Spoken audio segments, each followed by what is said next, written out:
This year has been a year of heat waves, wildfires, and extreme weather across the globe. It's not the hottest year on record so far, that was 2024, but climate scientists say 2026 could still take that ominous title. That's because it's an El Niño year.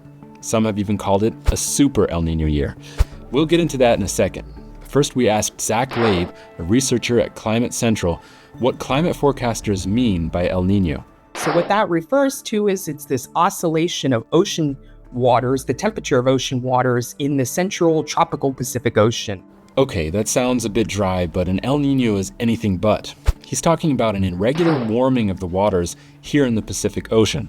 That's extra heat that can turbocharge global weather, making the extremes even more extreme. And so what El Niño does is it can add a temporary boost to those temperatures to make them even warmer than they would be. Warmer waters doesn't sound too bad at first glance, but the data shows this is the longest stretch of consistently high ocean temperatures since records began.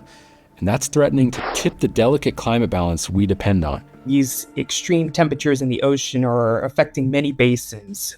In terms of marine heat waves we're seeing across parts of off the coast of Western Europe, stretching across much of the Pacific Ocean, across parts of the other parts of the Atlantic. So this year in particular, I think the ocean warmth is a really key story. And as El Niño starts to unfold more and more, and we're already seeing it quite impressive, I think the story about the ocean's impacts will continue to be a top climate story for the rest of this year.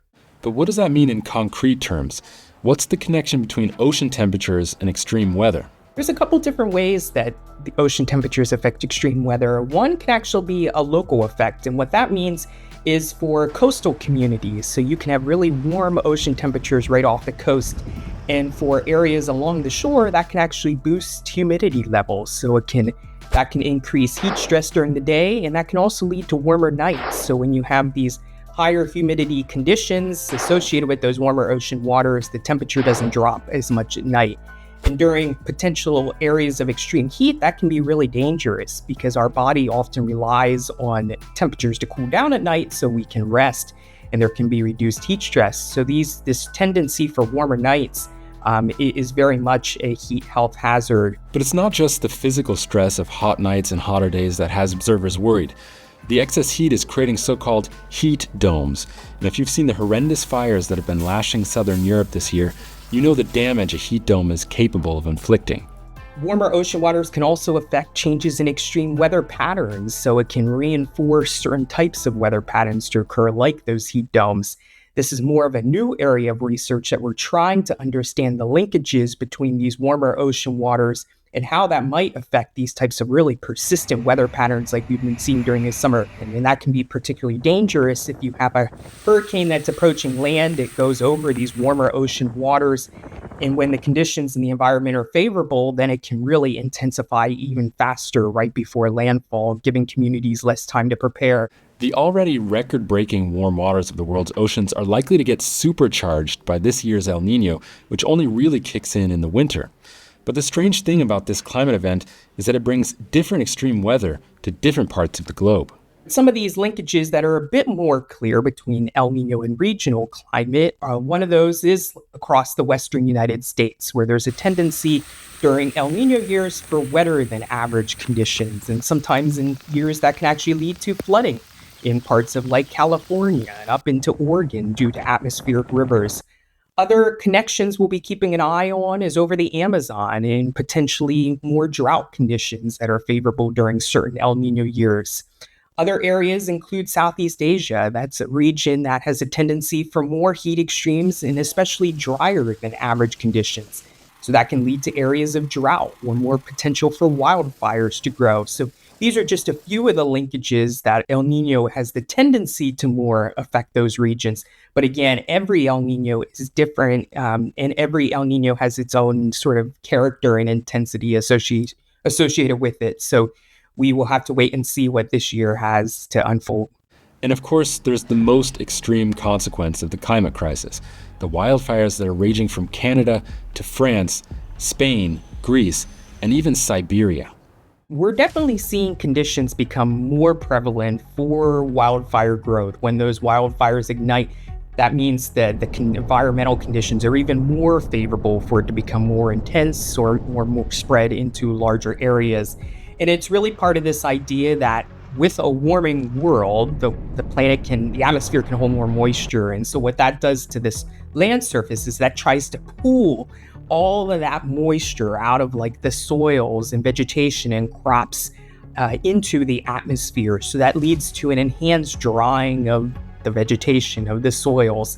That combined with some of these extreme heat conditions, the dryness, the hot temperatures, all make those wildfire conditions, the fire weather as we call it, more favorable for growth. And it's really part of this long-term trend. One of these factors, especially in areas that have this long-term trend towards less precipitation, are more likely to see the conditions be favorable for wildfires going forward into the future in a warmer world.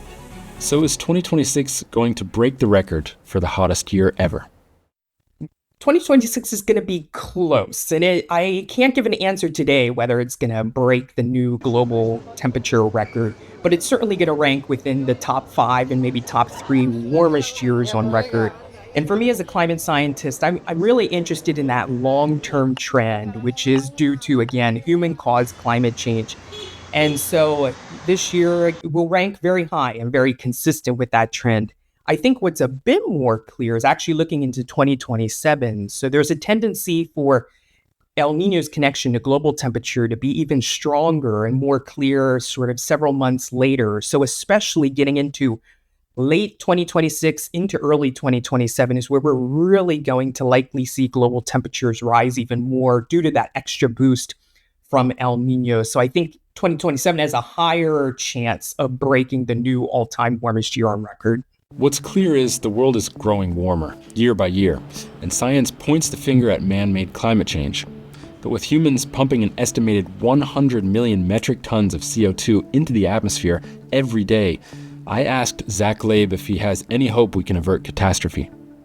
I think we're definitely seeing signs for optimism that there have been steps taken place to reduce overall global carbon emissions are lower than we might have expected otherwise had we not taken these steps to renewable energy. And I think looking at just the growing prevalence of solutions from wind, from solar, and other solutions are really showing strong steps that there are some actions being taken place around the world, and especially at the local level. I really encourage people to look at all the steps that are going on in their community. How can they get involved? How can they learn more about local community action towards climate resilience and climate solutions? And I think there's many optimistic and really wonderful stories happening at that local level. Some activists have put it this way: 2026 might be the hottest year on record, but it might also be the coolest year we'll experience for the rest of our lives. That is, unless we finally do something to reverse climate change for good. I'm Amian Isif in Berlin. Thanks for watching.